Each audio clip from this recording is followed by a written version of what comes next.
যে জিনিসগুলো আমার খেতে একদম ভালো লাগতো না, এখন সেইগুলোই বেশি বেশি করে খেতে হচ্ছে। যেমন ফল, দুধ। ফল কেটে খেতে হলে তো আমি এটাও খেতে পারতাম না, মা প্রতিদিন কেটে দিচ্ছে তাই আমি তবুও একটু খেতে পাচ্ছি। সত্যি বলছি, ফল খেতে আমার একদম ভালো লাগে না, চোখের সামনে থাকলেও আমার দেখে ইচ্ছা যায় না যে আমি একটু ফল খাই।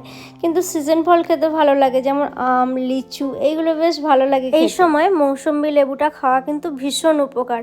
তোমরাও যারা আমার মতো অবস্থায় আছো তাদেরকে বলবো বেশি বেশি করে মৌসুম্বি লেবু খাও। 14ই ফেব্রুয়ারি বাইরে তো কোথাও যাওয়া হয়নি, তাই ভাবলাম বাড়িতেই বরকে কিছু বানিয়ে খাওয়াই।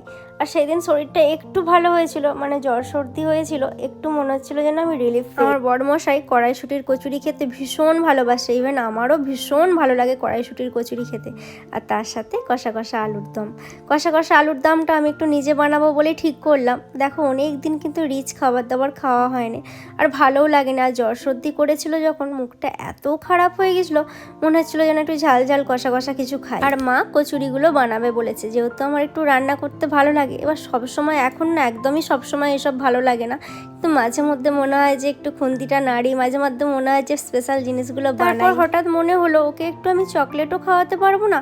দূরে কোথাও তো যেতে পারবো না, যেতে দেবেও না। বাড়ির পাশেই একটা দোকান ছিল, ওখানে চলে গিয়েছিলাম একটা ভাইঝিকে নিয়ে, দুজন মিলে গিয়েছিলাম। দোকানে তো আর সেরকম ভালো কিছু জিনিস পাওয়া যায় না, তবু যেগুলো পাওয়া যায় পছন্দের কিছু চকলেট আর স্ন্যাক্স কিনে নিয়ে এসেছিলাম। আর আলুর দমটাও দেখো এখানে হয়ে গেছে, আর মা ওখানে কচুরি বানাতেও শুরু করে দিয়েছে।